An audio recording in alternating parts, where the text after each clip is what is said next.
Welcome back to the Buddhist audio bookshelf.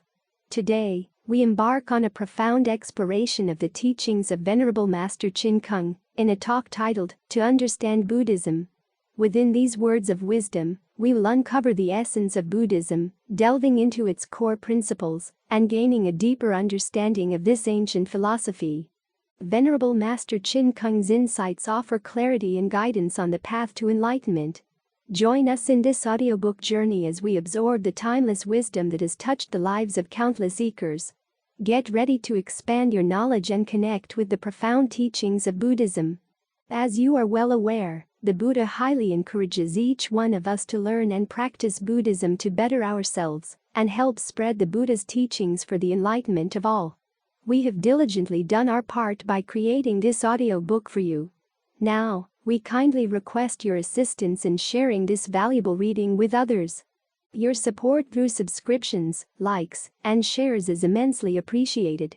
Together, we can ensure that the wisdom of Buddhism reaches far and wide, contributing to the spiritual growth and enlightenment of all who engage with these teachings. Thank you for being a part of this journey. Now let's dive in. To Understand Buddhism. Talk by Venerable Master Chin Kung. Australia. January 1996. Today, we see an increasing number of people around the world starting to practice Buddhism. However, not many people truly understand what Buddhism is. Therefore, this becomes a very important topic. What exactly is Buddhism? We need to understand it clearly. Buddhism is a most virtuous and perfect education directed by the Buddha towards all sentient beings in the 9 realms. How can we tell that Buddhism is an education? First, we can tell from the way we call Buddha Shakyamuni, our original teacher, that he is the founder of Buddhism and that we are his students. From this, it is very apparent that the Buddha and we share a teacher-student relationship. This is only found in education. If Buddhism is his teaching, who then is the Buddha? Buddha is a Sanskrit word meaning wisdom and enlightenment. However, this wisdom is not the worldly wisdom we think of today. Broadly speaking, the Buddha's wisdom is the ability to ultimately, perfectly and correctly comprehend the true reality of life and the universe in the past, present and future. One who has perceived this wisdom is called a Buddha. Buddha Shakyamuni told us that all sentient beings, including ourselves, possess this innate wisdom and ability. Thus Buddhism regards all beings equally.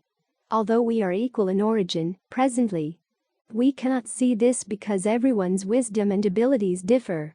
In our society, there are those who are intelligent and those who are not, those with great ability and those with less. How do these things come about? The Buddha told us that they are due to our varying degrees of delusion. Our innate wisdom and abilities are temporarily lost due to this delusion, but are not truly or permanently lost. If we can break through this delusion, then we will be able to recover these abilities. Therefore, the Buddha's teachings show us how to rid ourselves of delusion and to uncover our innate abilities. It is often stated in Mahayana sutras that the Buddha did not directly help sentient beings. Then how do sentient beings become Buddhas? By themselves. The Buddha only assists from the side by explaining the true reality of how we delude ourselves. After realizing this, we diligently put his teachings into practice to attain enlightenment of true reality. We then become Buddhas. Buddha Shakyamuni clearly explained that becoming a Buddha is attainable by all sentient beings. From this, we can see that Buddhism is a teaching. However, a teacher can only educate us about the principles, tell us of his or her experiences in practice and attainment, and suggest various methods for our attainment. The rest ultimately depends upon us. We are the ones who need to be enthusiastic and diligent in order to attain achievement. Once we understand that Buddhism is an education, we will logically regard the Buddha as our teacher. From this, we understand That in proper way places, we do not regard the Buddha or Bodhisattva images as gods to be worshipped. We make offerings to these images for two reasons. First, to remember and repay our gratitude for this truly great education, which we have so fortunately encountered and accepted in this lifetime. The opening verse to Sutra says it very well. It is extremely difficult to encounter this teaching in infinite eons. The debt of gratitude we owe the Buddha is similar to the remembrance which some Chinese have toward their ancestors. We reflect on our origins, for without these ancestors we would not exist. The second reason we make offerings to the Buddha is to follow the examples of the virtuous. Buddha Shakyamuni was an ordinary person like us, yet he was able to be awakened and become a Buddha. What is there to stop us from achieving this as well? Therefore, the pictures or statues of the Buddha serve to remind us every moment to advance diligently towards this goal. The images are not to be regarded as gods or objects of superstition. In Buddhist way places, the images of Buddhas and Bodhisattvas have many appearances. This has often led to the misconception that not only is Buddhism a religion, but one that worships multi-deities as well. Indeed, Buddhas and Bodhisattvas have many names. For example, in the Tripitaka there is the 10,000 Buddha Name Sutra, which gives us over 12,000 Buddha's names and even more names for Bodhisattvas. Why are there so many Buddhas and Bodhisattvas? Within our original nature there exists infinite wisdom, virtuous and artistic abilities that cannot be completely represented by merely one name. It is similar to a highly accomplished person in a prominent position. His or her business card could have numerous titles. The names of the Buddhas represent the complete, innate and virtuous abilities within our self-nature. All the Bodhisattva names represent cultivation of different virtues.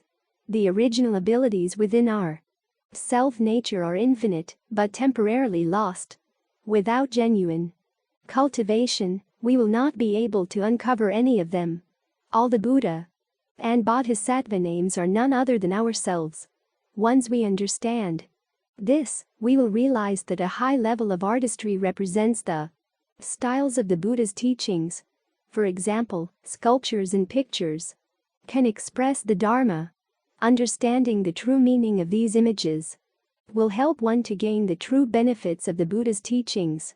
If Buddhism is not a religion, why is it not then a philosophy? In philosophy, there is both a subject and an object. In Mahayana Buddhism, there is no difference between subject and object, they are one. This meaning is very profound and difficult to understand. For example, a great master said, utilizing gold to form utensils, all utensils are of gold. Are the gold and the utensil the same thing or different? From their appearances they look like two different things. However, from their composition we realize that they are the same. One needs a profound intuitive comprehension to truly understand the reality of life in the universe. All of the Mahayana sutras try to explain this concept in truth. One will share the same viewpoints with the Buddha when one truly understands and clearly recognizes this truth.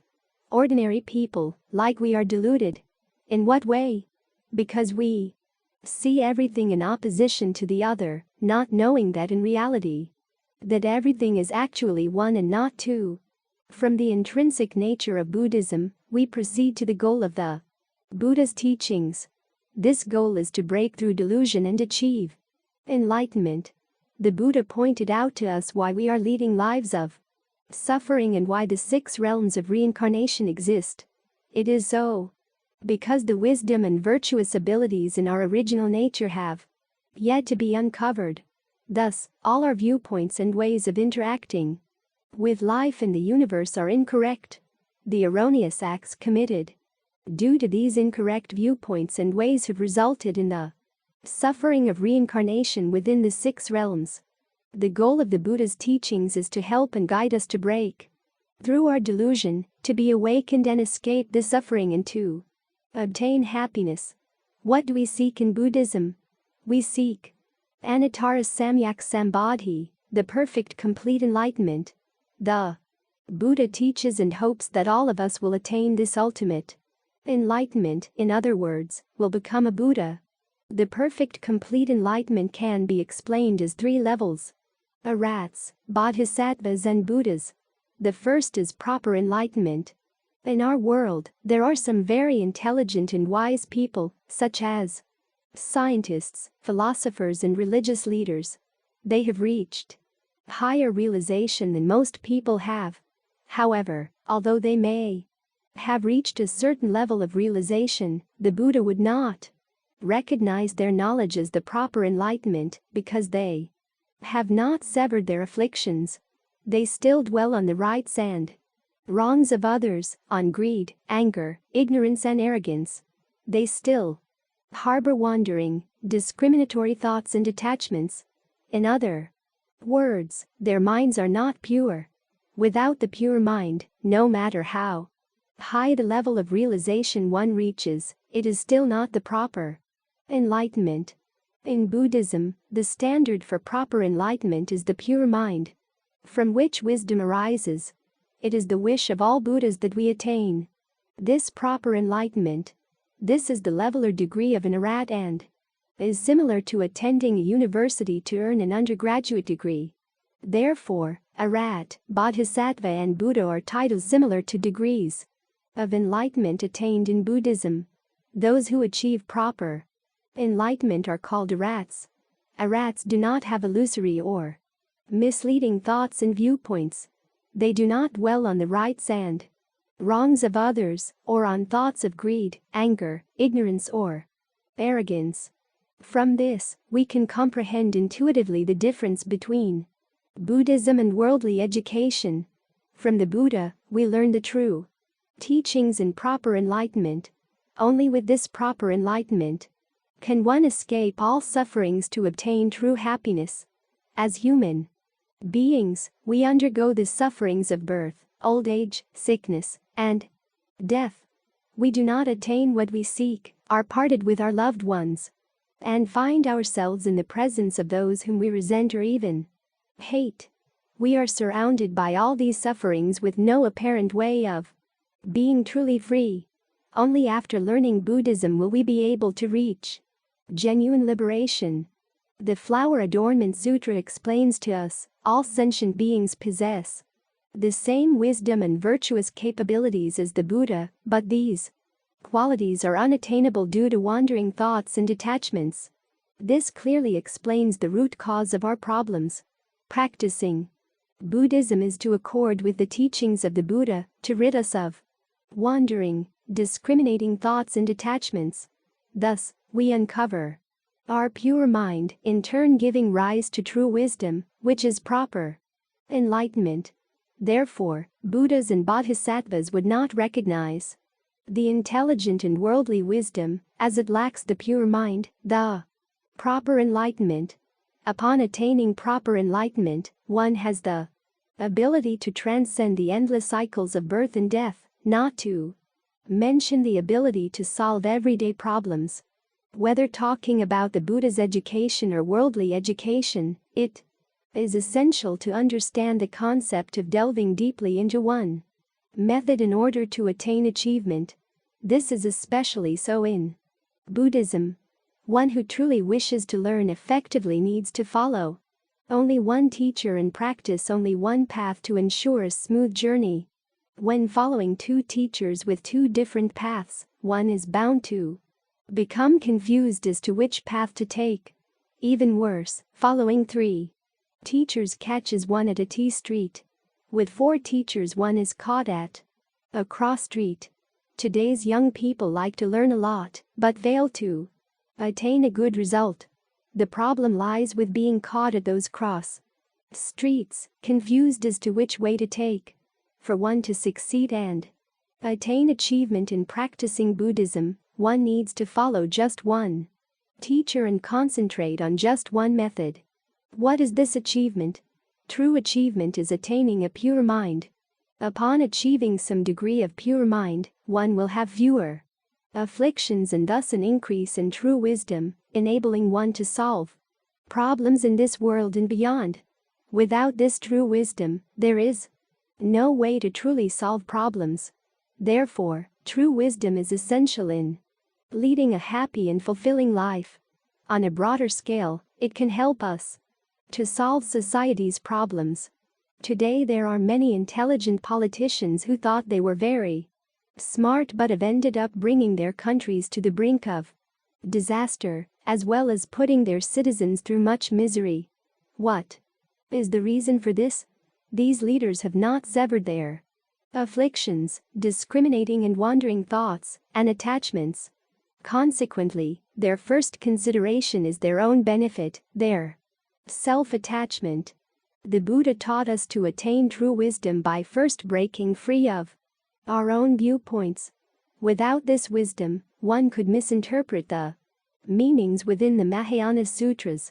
If one is able to part from the selfish mind, then true benefits will definitely be received. With proper enlightenment, only when one has no ego or self-attachment will one be able to differentiate true from false, proper from deviated, right from wrong and beneficial from harmful. Without breaking through one's own viewpoints, one will not have these abilities. From this, we understand there is a standard to the proper enlightenment. One level above the proper enlightenment is the equal and proper enlightenment. Equal means equal to the Buddha, but not yet having become a Buddha. This level is higher than that of an Arhat. The equal and proper enlightenment requires one to break through one degree of ignorance to attain one degree of Dharma body. At this point, the way one views the reality of life and the universe is very close to that of the Buddhas. One who achieves the equal and proper enlightenment would be called a bodhisattva. The Flower Adornment Sutra explains the 41 levels of bodhisattvas, all of which have these levels of enlightenment. After breaking through the very last degree of ignorance, perfecting wisdom and enlightenment, one achieves the perfect, complete enlightenment. That is Buddhahood. Therefore, Buddha, Bodhisattva and Arhat are common titles, not a specific name for a specific person. They are titles similar to those of doctorate, master or graduate degrees. For example, in the name Guanyin Bodhisattva, Guanyin represents great compassion and kindness. The title of Bodhisattva is similar to a master's degree. Presently, people have misconceptions about Buddhas and Bodhisattvas, thinking these names are specific beings. They do not understand that these titles refer to any being who possesses those characteristics. Buddha or Bodhisattva, when added to a name, is simply referring to a specialty. From the intrinsic nature of Buddhism, we realize that our purpose of practice is to seek wisdom. In Zen, this goal is called, in pursuit of clarity of mind to see into oneself nature. In other words, complete enlightenment. In the Pure Land School, this is called one mind undisturbed. The Pure Land School is unique in that not only does one seek to have one mind undisturbed, but also seeks birth into the Western Pure Land. This is unlike other schools, which rely on one's own strength of cultivation in seeking solely one goal. The Pure Land method has two goals that can be achieved in one lifetime. One who is very familiar with the Infinite Life Sutra and understood its teachings would be free of doubt. The full title of this sutra reveals the goals of our practice. The Buddha speaks of the Infinite Life Sutra of adornment, purity, equality and enlightenment of the Mahayana school. Infinite life and adornment are what Pure Land practitioners seek. Infinite life refers to the merits and virtues of one's perfect self-nature. Adornment refers to perfect complete wisdom with great ease and fulfillment. Purity, equality and enlightenment are the methods, the three ways of practice. Upon attaining any one, all three are attained. Of all the schools of Buddhism, none surpass these three ways of practice. The Zen school uses the awakening path to reach the great enlightenment and attain the clarity to see into one's true nature. Buddhist schools, other than Zen, stress the practice of understanding or proper viewpoints until reaching great complete understanding. The Pure Land school, on the other hand, concentrates on the pure mind. A person with purity of mind will naturally be non-discriminating and awakened. An awakened person will naturally have a pure and non-discriminating mind. The route chosen may be different, but all reach the same goal. In Zen practice, it is expressed as obtaining clarity of mind and seeing into one's true nature. Different schools may use different names, but the results or the level of the state of mind are the same. Therefore, to criticize any other schools would be to slander both the Buddha and the Dharma.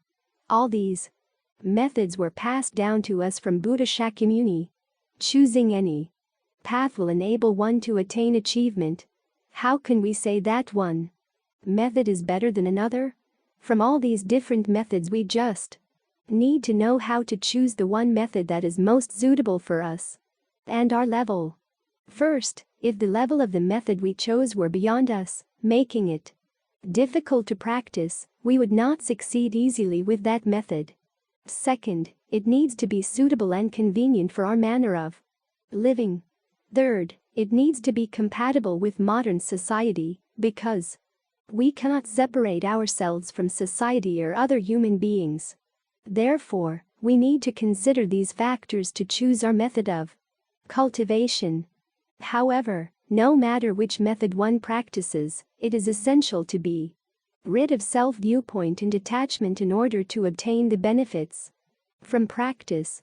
Or else, like so many have experienced, the great efforts put into the practice will have been in vain.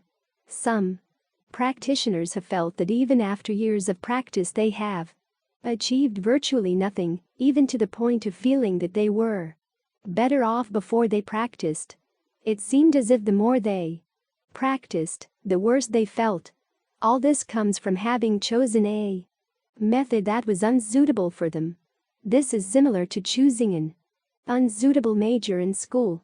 When one chooses a major that is not suited to one's foundation and ability, one has an extremely difficult time trying to succeed. Choosing the right major makes studying much easier, so one will have a much better chance of success. The same thing goes for practicing Buddhism. If one does not know one's own capacity, one can test oneself. Like myself, for example. After reading many Mahayana sutras, I thought myself incapable of any achievement. I wanted very much to sever my wandering, discriminating thoughts and attachments, but was unable to. Finally, I chose the Pure Land method to attain achievement. It does not require one to be completely rid of, but rather to suppress these hindrances. As long as one is able to suppress all afflictions, one can still be born into the Western Pure Land, carrying over one's existing karma. This method suits me very well, and thus is how I chose it. Previously, I had tried Zen, the teaching schools, the esoteric school, and the practice of following the precepts, but could not reach achievement with them. Thus, I came back to the Pure Land method and wholeheartedly delved deeply into the Buddha name chanting method while concentrating solely on lecturing on the Pure Land Sutras. These are my experiences from decades of practice. After we understand clearly the goal of the Buddha's teachings, we will view the sutras differently. These sutras are one of the world's largest literary collections. I believe that when considering the range of all academia, none of them surpass Buddhism. To obtain the benefits from this vast collection, it is necessary for us to know and understand the essence of its content, which is the true reality of all Dharma, the true reality of life in the universe. Life refers to ourselves. Universe refers to the living environment that surrounds us. It would be incorrect to treat Buddhism as an abstract and obscure learning that had nothing to do with our daily lives. Every word in the Sutra closely relates to our daily living. Furthermore, it is definitely not superstition. How and where do we start? For convenience, the perfection in the methods of the Buddha's teaching uses a high level of creativity. Buddhism of 2000 years ago had already taken an artistic path. For example, all the Buddha's names and sculptures represent our virtuous nature, innate qualities of wisdom, virtuous abilities and artistic talents. All of the Bodhisattva's names and forms represent our cultivation of virtue. They instruct us how to apply the teachings in our daily lives to bring out our virtuous nature so that we may receive Buddhism's benefits.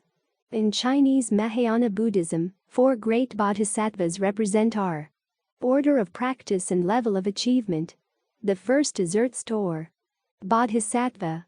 Whether we are thinking of worldly teachings, the Dharma, or Buddhism, nothing can be accomplished without the earth or a place of existence. The existence of humans cannot be separated from our great earth as we rely upon it for survival. Whether clothing, food, living or working, all rely on the production of the land. Thus the infinite treasures T1 had the great earth encompasses are seemingly endless for us to use. The word earth in the name Earth Store Bodhisattva represents the mind, and the word store means treasure. The Buddha's teachings guide us to first start the practice from our mind, as our true nature encompasses the infinite wisdom and virtuous abilities that are no different from those of Buddhas or Bodhisattvas. However, today it's virtuous abilities. The Buddha told us that all these qualities are not truly lost, just not yet uncovered. In the present moment, we endlessly immerse ourselves in wandering, discriminating thoughts and attachments, which have resulted in this temporary loss of abilities. However, inside the true mind, no wandering thoughts exist. If a mind has wandering thoughts, then that mind is a false one. We originally possessed this true mind, so practicing Buddhism is simply recovering it. Therefore, our first goal in practice is to uncover and look for the treasure in our mind. In other words, the Buddha's teachings do not seek from the outside, but rather they seek from within our self-nature. Earth Store Bodhisattva represents filial piety, thus, the Earth Store Sutra is about filial piety, a basic concept that everyone would do well to start from. The kindness that our parents have shown by giving us life and nurturing us is beyond description. To be filial and take care of our parents is naturally our basic responsibility. Not only do we need to take care of their material needs but of their spiritual life as well. Moreover, we need to nurture their aspirations for us, and for us, this is the hardest of all. Parents wish their children to have successful careers, behave well, and to be respected by current and future generations. In other words, we would do well to act in a manner which will make them proud of us. Therefore, the ultimate and perfect achievement of filial piety is to become Buddha. We begin our practice from here and expand our filial piety and respect to include all sentient beings. The second bodhisattva, Guan Yin, represents the cultivation of great compassion and kindness. What is the meaning of making offerings to Guan Yin Bodhisattva? It is to remind us that we would do well to treat all people with great compassion and kindness, to use unconditional love and care to help all sentient beings. The third bodhisattva, Manjusri, represents wisdom and rationale, reminding us that when we practice and interact with others we need to fulfill our filial duty, to rely upon wisdom and rationale, not on emotion.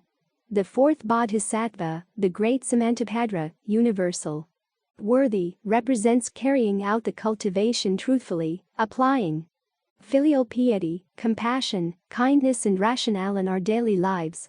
When one perfectly achieves the way of universal worthy bodhisattva, one becomes a Buddha. Buddhism teaches us how to live in harmony with the true reality of life in the universe. In other words, we would live perfect and wonderful lives similar to those of Buddhas and Bodhisattvas. This is the true, ultimate and perfect Mahayana teaching. To practice Buddhism, we start by 1. Being filial and respectful toward parents, teachers and elders. 2. Having the great compassionate mind. 3. Nurturing one's thinking and wisdom and 4. Broadening one's mind. Although in sequence, they also can be practiced simultaneously, as each encompasses the others. For example, being filial to parents includes compassion and kindness, reasoning and wisdom. Wisdom includes being filial, compassionate and kind. Once we have a general understanding of Buddhism, how do we apply it to our daily living? First, we need to know what each Buddha and Bodhisattva represents. If we do not, then Buddhism would be reduced to superstition and we would not receive its true benefits. All Buddhist sutras contain these qualities, characteristics and the ways of practice. Therefore, learning only one sutra will be enough. One needs to know how to understand and apply the teachings effectively. Usually in the center of the main hall of a way place, there are statues of one Buddha and two Bodhisattvas, which represent our self-nature and original entity. The two Bodhisattvas represent our virtuous abilities within our self-nature. One is understanding and the other is practice. If the Buddha in the middle is Buddha Shakyamuni, then the two figures on either side of him will be Manjusri and universal worthy Bodhisattvas, representing wisdom and application, respectively. Thus, understanding and practice are combined into one. If the hall has the three sages of the Western Pure Land, with Buddha Amitabha in the middle, representing self-nature, then the two figures on either side of him will be Guan Yin and Great Strength Bodhisattvas. They respectively represent compassion and wisdom, completely symbolizing the infinite wisdom and virtuous capabilities. Therefore, we again see that Buddhism is a teaching. There are profound teachings within the names of the Buddhas and Bodhisattvas. For example, the name of Buddha Shakyamuni tells us the principles of the Buddha's education. Shakya means humanity and kindness. Muni means purity of mind.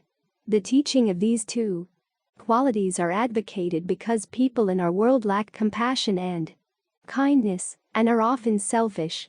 Moreover, all sentient beings lack purity of mind, constantly dwelling in wandering thoughts, greed, anger, ignorance and arrogance.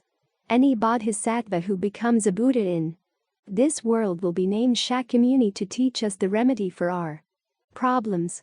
Once the representations of Buddha and Bodhisattva statues are understood intuitively just by looking at them, one will perfectly comprehend the goal of the Buddha's teachings. When we enter the first hall of a way place, the hall of heavenly guardians, we will see the statue of Maitreya Bodhisattva surrounded by the four heavenly guardians in the middle of the hall. Maitreya Bodhisattva, known in the West as the Happy Buddha, has a huge smile, representing joyfulness. His great stomach represents enormous tolerance and broad-mindedness, teaching us to interact with others and matters with joy, to be non-discriminating and tolerant. Next to him, our four heavenly guardians are Dharma protectors who teach us how to protect ourselves. The Eastern Dharma protector symbolizes fulfilling one's duty and responsibility, teaching us that regardless of position, one needs to fulfill one's duties. He is holding a lute in his hand. The strings of the instrument should not be too tight, or else they will break, nor should they be too loose or they will not play well. When properly adjusted and balanced, the instrument will play beautifully, clearly, symbolizing that we need to take the middle path when interacting with matters, people and objects. When each of us fulfills our responsibilities and obligations, how could the nation not prosper?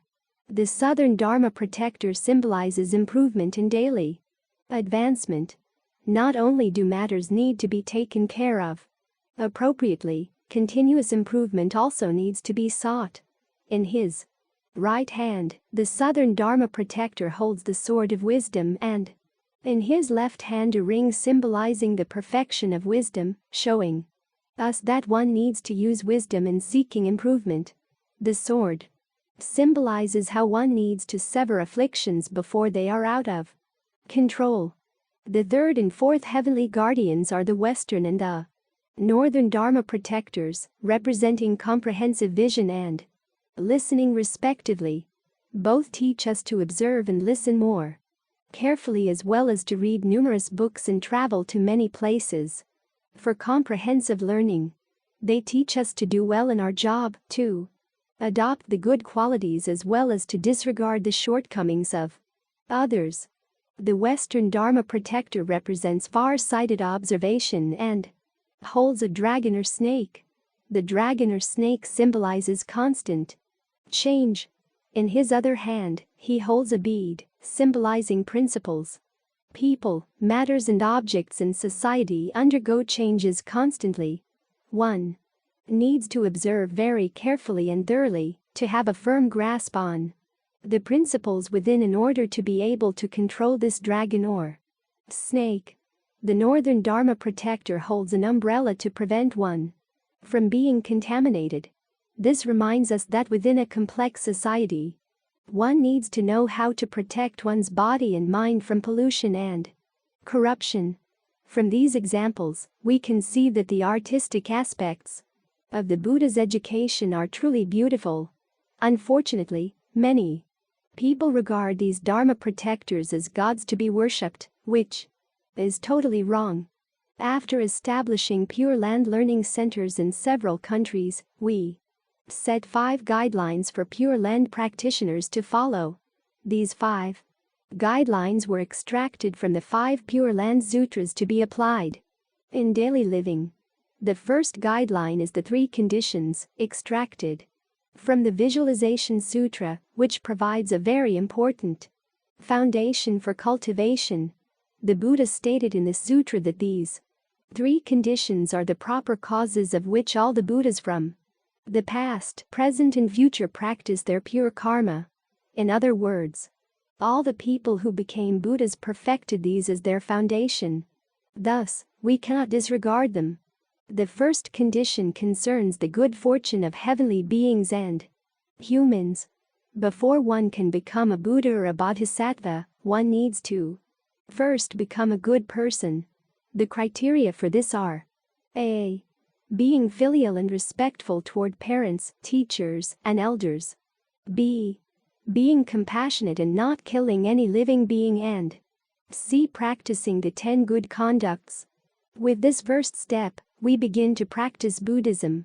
The second condition includes a. Taking the 3 refuges, b. Abiding by laws, customs, and precepts, and c. Conducting oneself in proper and dignified manner. The main principle of our practice is awakening, proper thoughts and viewpoints, and purity. A beginning step in learning Buddhism is to take refuge in the Triple Jewels. After one generates the heart to take refuge in the Triple Jewels by accepting, learning and practicing Buddhism, one finds a Dharma master to pass on the principle, goal, and direction of practicing Buddhism.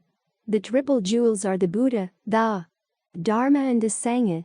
In appearance, they are pictures or sculptures of Buddhas, Buddhist sutras, and monks and nuns, respectively. Another way of understanding them is that they are the true Triple Jewels. Within our true mind, the Buddha taught us to take refuge in the Triple Jewels of our self-nature. To return and rely upon the Buddha is to rely on the awakening in our self-nature. What is this awakening? Currently, we are deluded and not awakened. How did we become deluded? Delusion is due to our discriminating mind and attachments. If we part from this discriminating mind and attachments, can we still see objects clearly? We cannot say we do not see them, but if we see them very clearly, without discriminating thoughts and attachments, then we are awakened. When there is the slightest discrimination or attachment, one is deluded. The same applies to our attaching to the form we are looking at. It is delusion. Initially, objects do not have names but are given them by people. The names, like the object, are not real. Apart from the names and appearances, what we see is the true form. We are deluded about these forms, their physical features and their names. Consequently, when we rid ourselves of these delusions, we will not be attached. This is how we can train ourselves to return and rely upon the Buddha jewel, or enlightenment. If someone points to a table and asks what it is, we will naturally say, "It is a table because that is what everybody calls it." We go along with everybody's attachment, but if we are not attached to it ourselves, then we will be awakened. Therefore, the minds of the Buddhas and Bodhisattvas are pure and without the slightest pollution, for they are completely without these attachments. When with others, we can go along with them but maintain our purity inside. In this way, we return and rely upon awakening. After taking refuge, when we apply this concept to our daily living, whether interacting with people, matters or objects, we will no longer be deluded. Our mind will always be pure, non-discriminating and able to help all sentient beings. This is to return and rely upon awakening or the Buddha jewel. The Dharma that we return to and rely upon refers to proper thoughts and viewpoints, which is hard to accomplish. Only when we are truly enlightened will our thoughts and viewpoints be correct. Before we reach enlightenment, we can adopt the proper thoughts and viewpoints of Buddha Shakyamuni as ours. All the thoughts and viewpoints within the sutras are correct. We can at first rely on Buddha Shakyamuni, but only for a while, as he does not want us to rely upon him forever. This is like a student relying on teachers in school but becoming independent after graduation. Likewise, before we attain great enlightenment, we need to rely on Buddha Shakyamuni and Buddha Amitabha as our teachers. Where is the Buddha? The Buddha is within the sutras, as Buddha Shakyamuni stated in the Infinite Life Sutra, and Buddha Amitabha relayed to us through the 48 Great Vows. Relying on the teachings within the sutra is relying on the Buddha. We would do well to practice earnestly what the Buddha taught us to do or refrain from doing. In this way we will be true and good students. Applying this concept in our daily living is to return and rely upon the Dharma jewel. The Sangha of the Sangha jewel represents purity and harmony as in the 6 principles of harmony. Consequently, whenever we see a monk and nun, we do not want to dwell on whether this person is a great cultivator or a violator of precepts. Whether they are or are not is not our concern. Seeing a monk or a nun reminds us to see whether we ourselves have lived by the 6 principles of harmony or have cultivated purity of mind. To truly take refuge is to know how to reflect on ourselves, since we still have all the same bad habits and are committing the same offenses, having been deluded for infinite eons. It would be helpful for Buddhists to set up the triple jewels in their home. When we make offerings to the Buddha statue or picture, we will be reminded that we need to be awakened. How? When our 6 senses encounter the external environment, we would not discriminate or attach or give rise to any thoughts. For example, meditation is not giving rise to any discriminating thoughts or attachments. Thus one achieves a high level of wisdom and is able to see all situations clearly. However, ordinary people like us use the false mind and constantly give rise to wandering and discriminating thoughts and attachments in these situations. The appearance of everything we see is false. Once we have understood these principles and learned how to not have wandering thoughts and attachments, we can also become a Bodhisattva or Buddha. Taking the 3 refuges is a beginning step in practicing Buddhism.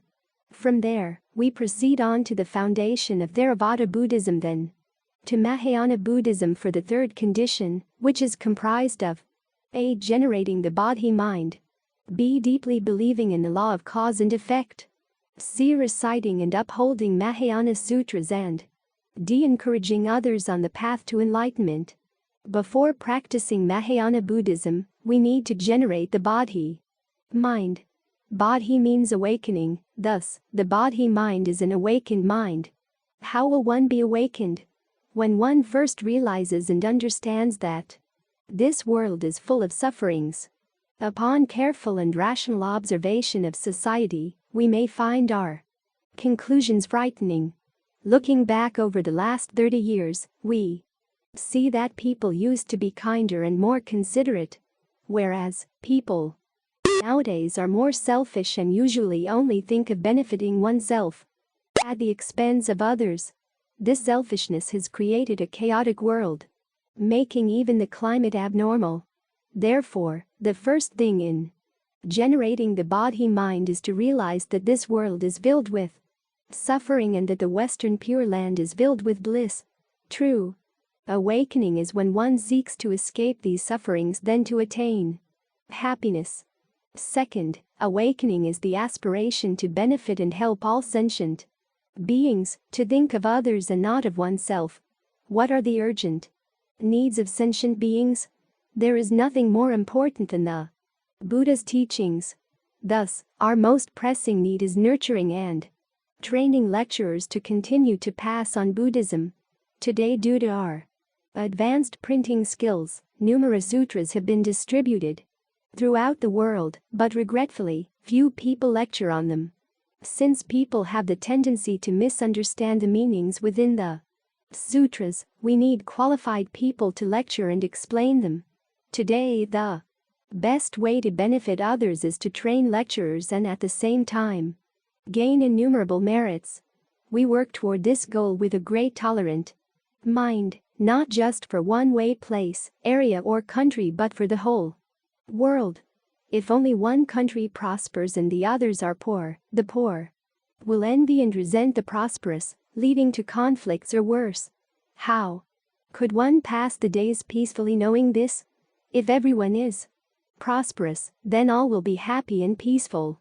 Once there is a good number of lecturers to help others clearly understand the principles of the Buddha's teachings, they will in turn gradually help others in reaching awakening to break through delusion and escape suffering, thus attaining happiness.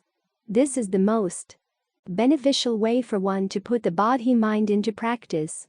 To believe deeply in the law of cause and effect does not simply refer to what goes around comes around. The profound meaning is being mindful of Buddha Amitabha is the cause, and becoming Buddha is the consequence. For the Pure Land practitioner, reciting and upholding Mahayana sutras can be accomplished by reciting the Infinite Life Sutra. Delving deeply into one method can be achieved by concentrating on one sutra. If one does not think this is sufficient, the 4 other sutras and one commentary of the Pure Land school could also be recited. These 6 are more than enough. Simply allow them to take root and flourish. Finally, one encourages others on the path to enlightenment. The first 3 parts of the third condition benefit the self. The last one teaches us to dedicate the benefits we have received to all others, to help them to understand, practice and succeed in their cultivation of Buddhism. When attaining achievement in the Buddha's teachings, one succeeds in attaining infinite wisdom. The 3 conditions are the first of the 5 guidelines of the foundation for Pure Land practice. We have yet to become Buddhas or to depart from this world. Even when one becomes a Buddha, one does not leave all behind, as Buddhas want to help all sentient beings in the 10 directions. How does one get along with others harmoniously? The Buddha set 6 principles for us to follow. Not only are these applicable within a Buddhist community but also in all organizations or groups. When we take refuge in the Triple Jewels, there is a saying, to return and rely upon the Sangha, the most worthy of respect of all groups. Group means a gathering of people. In our society, the smallest group of people is a family. A larger one is a nation, and the largest is the union of many nations. Actually, the whole world is a group of which we all are a part. Why is a Buddhist community the most precious of all groups? The 6 rules that the Buddha set for Buddhist communities are something all its members follow, making this group the most worthy of respect and of being a role model for all. The first of the 6 principles of harmony is to share the same goals and viewpoints, in other words, to establish a common consensus. Everyone within this group shares similar thoughts and viewpoints, providing the foundation for living in harmony. If everyone has different viewpoints and ideas, then conflicts would be unavoidable, making the group discordant. Therefore, sharing the same goals and viewpoints is very important, making this the first of the 6 principles. The second of the principles is to observe the same precepts and rules. There are both broad and narrow meanings within the word precept. The narrow meaning includes upholding the 5 or 10 layperson precepts, monks or nuns' precepts, or bodhisattva precepts and the Buddha's teachings. In a broader sense, observing precepts includes abiding by etiquette, customs, rules and laws of the entire world. Today, through the advancement of technology in travel and communication, our sphere of activity is not limited to our country, but expands to other countries as well. Whether sightseeing, on business, or visiting others, it is essential to observe the local customs and laws, to live in harmony, thus being welcomed and respected by others. This principle is practical and brings joy to others. Therefore, upholding Buddhist precepts also includes following the customs and laws of the country. All governments welcome law-abiding citizens, so to truly promote and be a benefactor of Buddhism is to uphold the precepts. With this as a base, people could then harmoniously live without arguments and share the joy of practicing together. When living together and sharing a common consensus, a group would naturally not have any conflicts. To practice with the same goal and to achieve improvement daily would ensure that the community would experience joy and inner peace.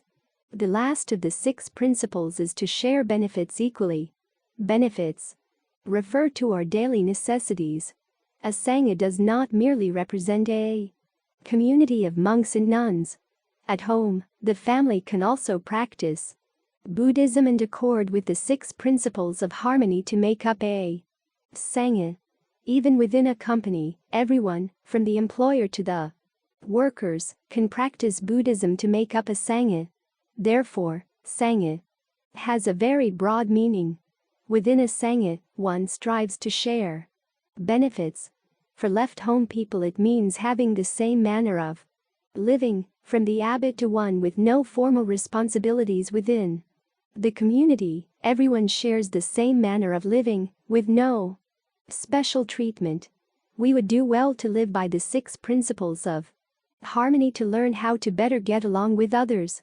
When with other organizations or groups, regardless of whether or not they follow the 6 principles of harmony, we ourselves need to accord with the spirit of these principles to truly follow the Buddha's teachings. Buddhas and bodhisattvas are our best role models, while we are to be good role models for others who are not Buddhists. This is the spirit of Buddhism, using our own behavior to influence and benefit others, thus promoting Buddhism. We do not teach others in the formal sense but simply let them observe us.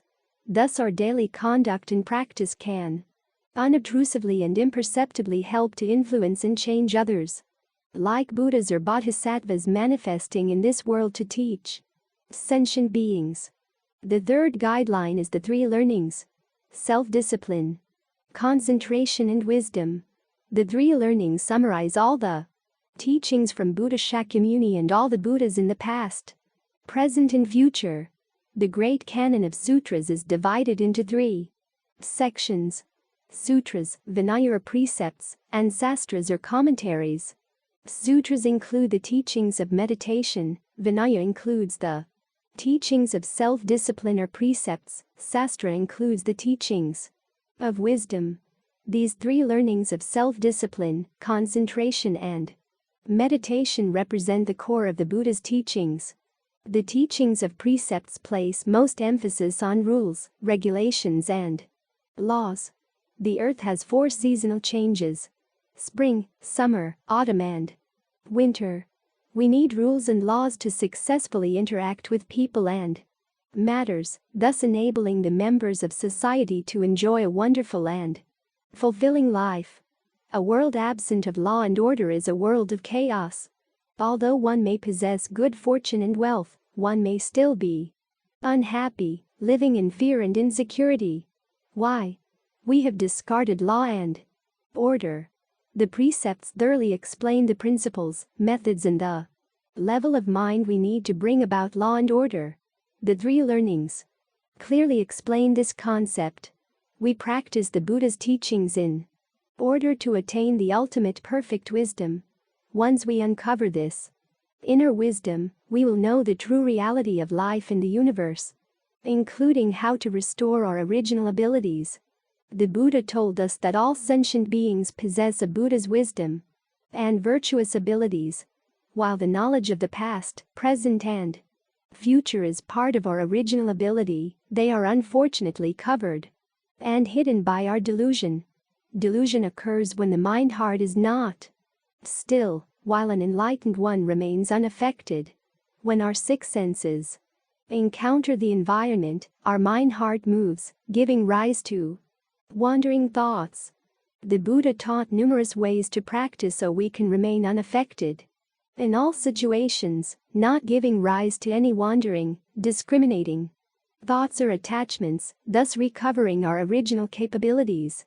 This state of mind is deep concentration. Cultivation is correcting one's erroneous thoughts, speech and behavior. What are the standards for these? They are discipline and concentration. Discipline is the external standard and precept observation is the internal standard. Concentration is the standard for the pure mind. The external standard is very important, but much more important is the internal standard, because it helps us to achieve our goal in the practice to attain wisdom. With self-discipline, we attain the concentration that gives rise to wisdom. This ultimate perfect wisdom is Anuttara Samyak Sambodhi. How does one first attain proper realization, then equal and proper realization, and finally perfect complete realization? These levels of attainment depend on the strength of concentration, the extent of the purity of mind. As Buddhists, the goal of our practice is perfect, complete enlightenment. If one departs from rules of order and purity of mind, one is not practicing Buddhism. No matter which method one practices, whether Buddha name chanting, precept observing, mantra chanting, or Zen meditation, if one does not follow the guidelines, one cannot attain the pure mind. All would be just window dressing. With 1 degree of pure mind, we attain 1 degree of wisdom. With 2 degrees of pure mind, we attain 2 degrees of wisdom, etc. Therefore, practicing accordingly and maintaining and protecting the pure mind, which gives rise to true wisdom, is exceptionally important. The 4th guideline is the 6 principles or paramitas that are the primary living principles of bodhisattvas. Each principle encompasses our whole way of living. For example, the first of the 6 principles is giving. Some people think of giving as simply donating money. Actually, this is only one of the infinite kinds of giving. From the appearance, giving is sacrificing oneself to give to others. However, from its intrinsic nature, giving is letting go. We can practice giving of our wealth or physical strength. For example, a homemaker keeps house daily, providing a comfortable environment for the family. Without proper understanding, this homemaker may feel these daily chores are repetitive, that washing clothes and cooking meals are boring. If, however, the homemaker clearly understands that he or she is cultivating the Bodhisattva way by practicing the 6 principles, then he or she will be filled with joy, changing one's perception of doing the same chores with a giving, non-attaching heart is practicing the principle of giving. Not only does one serve the whole family by keeping the house neat, but one also serves as a role model for all relatives and neighbors. In this way, not just one but all beings benefit. One is thus a family role model for all families. Whether managing a store or business, being a role model for others is practicing the Bodhisattva way in guiding sentient beings. The principle of giving can be expanded to the infinite universe and beyond. With this extensive broad-mindedness, one is a Mahayana Bodhisattva. Giving is comprised of 3 categories: wealth, teaching, and fearlessness. The giving of wealth includes internal and external wealth. Internal wealth involves all of our mental and physical labors that benefit others. External wealth is the giving of all other things, e.g. money, food, etc. Gaining wealth is the result of giving wealth. The giving of teaching is the willingness to instruct others while not selfishly holding back any knowledge. It is to do one's best in educating willing students. As a result, one gains intelligence and wisdom. The giving of fearlessness includes soothing away others' fears and providing a feeling of security. As a result, one gains health and long life. Most people wish for wealth, intelligence, wisdom, health, and long life.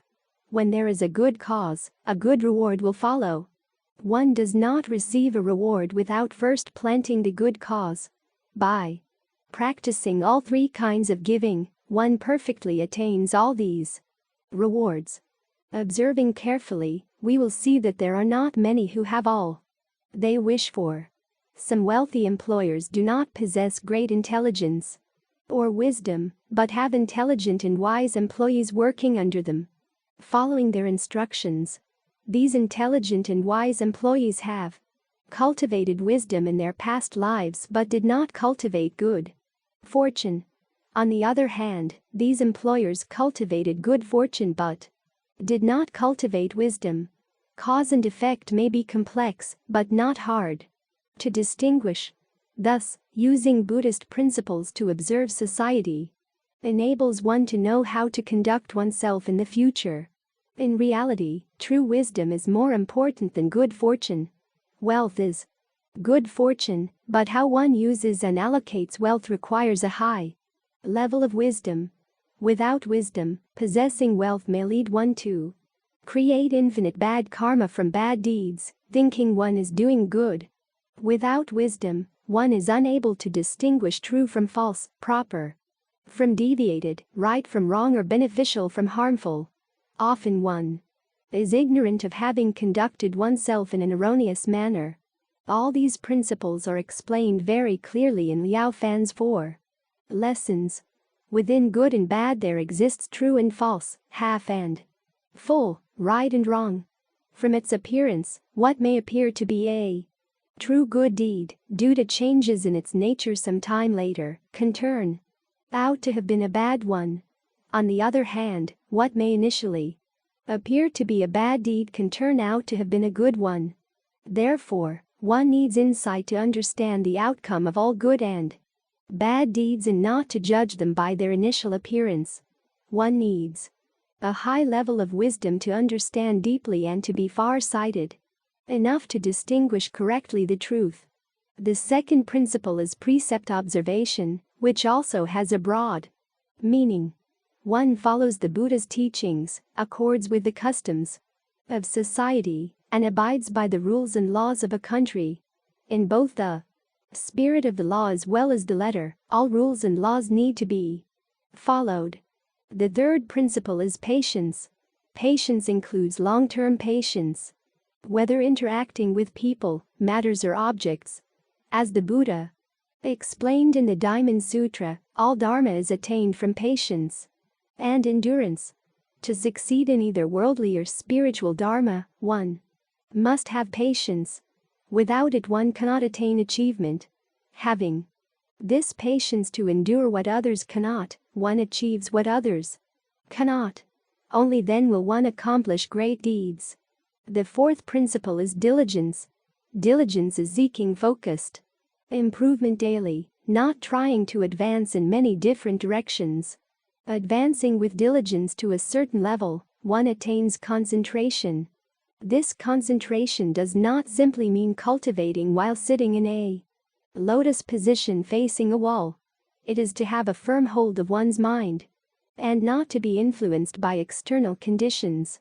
This accords with the Diamond Sutra, to remain unmoved by and unattached to any phenomenon. Not attaching to any phenomenon is to not be enticed by temptations from external influences.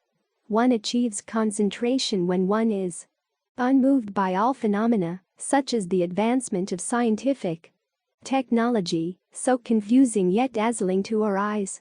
It is seeing everything clearly and knowing that all is intuitive wisdom, the prajna wisdom. In this way, one will then live happily. For example, when we buy a refrigerator, use and maintain it nicely, it can last at least 10 years. During these 10 years, there will be improvements and changes in refrigerator manufacturing. Will we want to exchange it for a new one? When there is no need for a new one and we continue to use it, we have concentration. When we are moved upon seeing a new model in the store and want to buy it to replace the old one, afraid that guests will laugh at the latter's appearance, we have neither concentration nor wisdom. Living in this way, one would not be happy because one's income would slip through one's fingers just trying to keep up with new products. Buddhism calls this Mara, what comes to make one suffer, in this case, to tempt one to spend all their hard-earned money. A truly wise person would be unmoved and live a happy, fulfilling life without worries or afflictions, unlike ordinary people. The fifth and last of the guidelines is the 10 great vows of universal worthy bodhisattva. Universal worthy bodhisattva is unlike any other bodhisattva due to his great broad-mindedness, where his every thought is of helping all sentient beings. He does not think of himself, his family, country or world, but of the infinite universe and beyond. Reaching true perfection. With this great broad mind, all that he practices is great. The order in practicing Buddhism is belief, understanding, practice and attainment. First, one needs to have unwavering belief, for without it, one is unable to accept the Buddha's teachings. It is not that easy to instill this belief, as it depends on affinity or condition. In Buddhism, these conditions include good roots, good fortune, merits, virtues and cause. Without these, it would be extremely difficult to have this unwavering belief. In believing, one needs to first believe that one possesses the Buddha nature and that one can definitely become a Buddha. Second, we need to have confidence in our original teacher, Buddha Shakyamuni, knowing that he would not lie to us. We also need to believe that what the great masters and patriarchs have passed down to us is truthful. However, simply believing is not enough. Equally important is that one seeks the correct and perfect understanding. After understanding, one needs to accomplish, to practice, to apply Buddhist principles, methods and levels of attainment into one's daily living. Lastly, the attainment is to prove within our daily lives that all the teachings and understandings are correct. Lately, I have heard some fellow practitioners mention that lacking a blessing from an esoteric master would seem to make one inferior to others. In reality, are these kinds of blessing all that effective? In America, many fellow practitioners were so enthusiastic about this ritual that they would even drive 10 hours or more just to find a master to obtain a consecration. After they came back, I asked them if they had uncovered their wisdom and had fewer afflictions.